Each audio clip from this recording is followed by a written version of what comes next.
فاسألوا الذكر إن كنتم لا تعلمون۔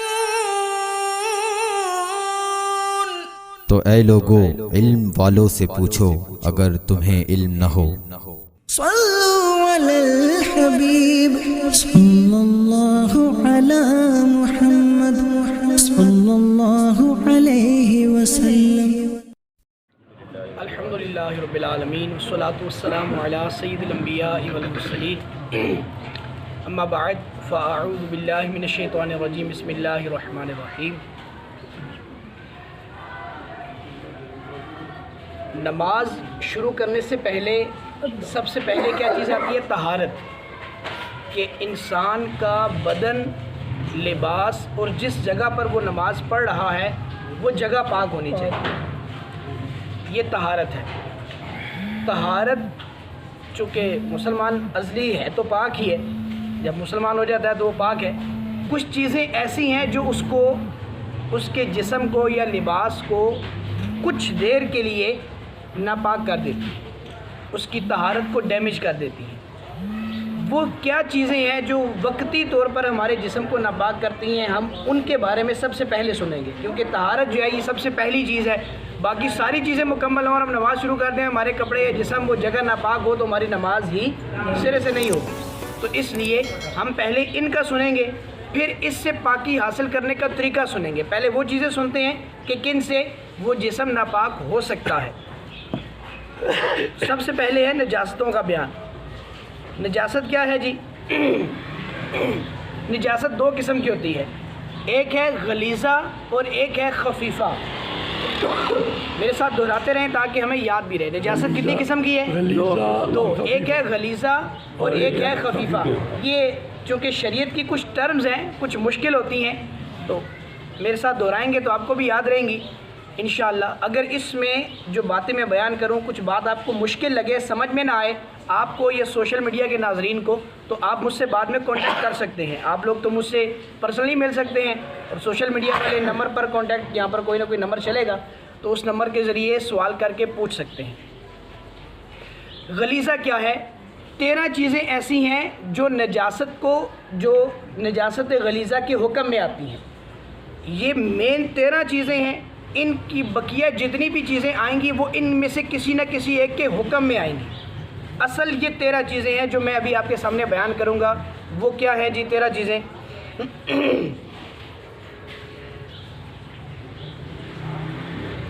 انسان کے بدن سے ایسی چیز نکلے جو اس کے وضو کو واجب کر دے۔ وضو یا غسل کو، غسل واجب ہوگا تو وضو آٹومیٹکلی واجب ہو جائے گا، ٹھیک؟ وہ غلیظہ ہے، جیسے پاخانہ ہے، پیشاب ہے، خون ہے، پیپ ہے، یہ نجاست غلیظہ کے حکم میں آتی ہے۔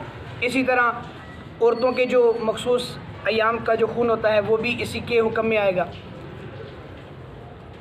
دکھتی آنکھ سے آنسو نکلتا ہے، پیٹ سے جو ناف ہے اس میں سے کچھ رطوبت نکلتی ہے درد کی وجہ سے، ویسے نکلے تو ایک الگ بات ہے، درد کی وجہ سے جو نکلتی ہے وہ بھی نجاست غلیظہ کے حکم میں آئے گی۔ خشکی کا ہر جانور کا بہتا خون، خشکی کے جتنے جانور ہیں 4 ٹانگوں والے، ان کا وہ جانور جن میں بہتا خون ہے، کچھ ایسے جانور بھی ہیں جن میں بہتا خون نہیں ہے، وہ اس حکم میں شامل نہیں ہے۔ وہ جانور جن کے اندر بہتا خون ہو، وہ سارے کے سارے ان کا جو خون ہے وہ اسی حکم میں شامل ہے۔ ان کا خون، ان کا گوشت، ان کی چربی، یہ نجاست غلیظہ کے حکم میں۔ مردار کا جو گوشت ہے، مردار کا جو گوشت ہے اور جو چربی ہے یہ بھی نجاست غلیظہ میں ہے۔ مردار کیسے سمجھیں گے؟ وہ جانور جس کو ذبح نہیں کیا گیا، حلال جانور بغیر ذبح کے مر جائے، جیسے بکری ہے، گائے ہے، یہ ذبح شرعی نہیں کیا گیا، مردار ہو گیا، مر گیا، تو اس کا جو گوشت ہے، جو اس کی چربی ہے، وہ بھی نجاست غلیظہ کے حکم میں ہی آئے گی۔ ایسے ہی جانور تو حلال ہے لیکن اس کو ذبح کس نے کیا؟ کسی مجوسی نے کیا، کسی بت پرست نے کیا، یعنی مشرک نے، کسی بھی مشرک نے ذبح کیا یا مرتد نے ذبح کیا، جو اسلام میں پہلے تھا پھر اسلام کو چھوڑ کر کسی اور مذہب میں چلا گیا، قادیانی ہو گیا یا کسی بھی مذہب میں چلا گیا، وہ مرتد شخص ہے۔ مرتد اور مشرک کا ذبح کیا ہوا جانور حلال نہیں ہے۔ اگرچہ وہ حلال جانور ہے، بکری ہے، اگرچہ اس نے بسم اللہ پڑھ کے ذبح کیا اور شرعی طریقے سے ذبح کیا، پھر بھی اس کا حلال کیا ہوا جانور مسلمان کے لیے حلال نہیں ہوگا. اس کا گوشت، اس کی چربی، اس کے جو چیزیں ہیں وہ حلال نہیں ہو سکتی. مسلمان ان سے کسی بھی قسم کا نفع نہیں اٹھا سکتا. اسی طرح جو حرام چوپائے ہیں جیسے کتا ہے، شیر ہے، لومڑی ہے، بلی، چوہا، گدھا، ان سب کا پخانہ اور پیشاب بھی نجاست غلیظہ کے حکم میں آئے گا.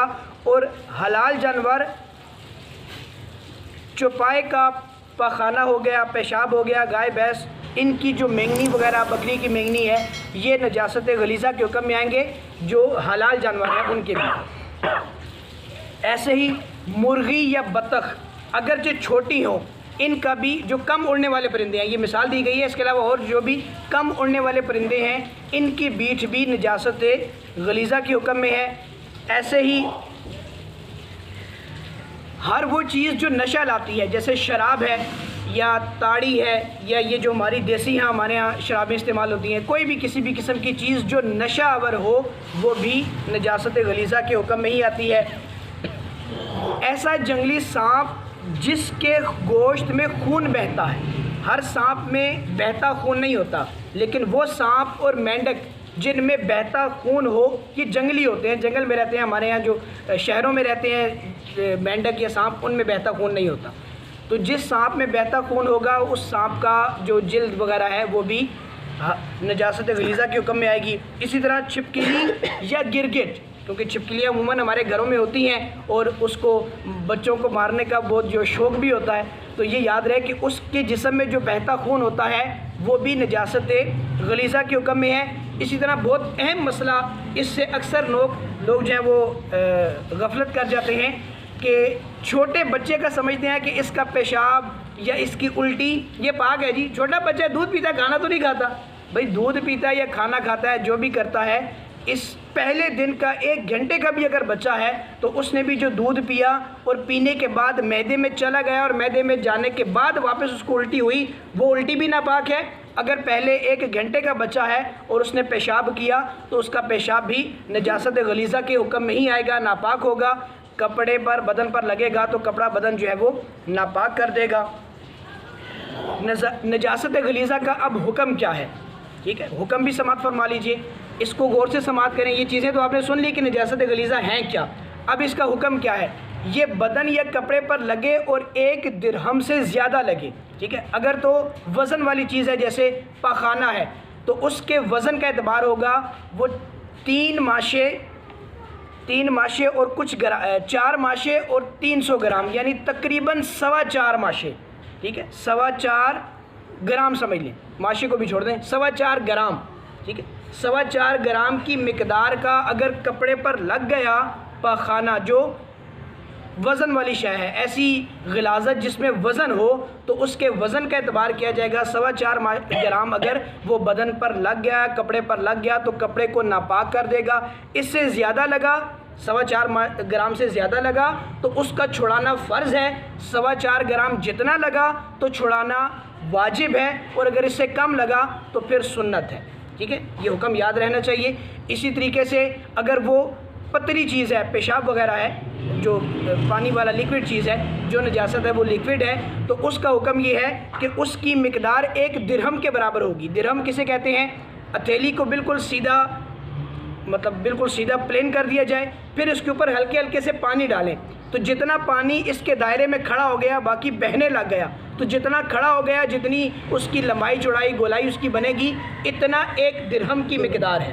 یہ اگر بدن پر لگ جائے، کپڑوں پر لگ جائے تو کپڑے کو ناپاک کر دے گا. اب اس کا بھی حکم وہی ہے کہ اگر 1 درہم سے زیادہ ہو تو چھڑانا فرض ہے، 1 درہم جتنا ہو تو چھڑانا واجب ہے، 1 درہم سے کم ہو تو چھڑانا سنت ہے.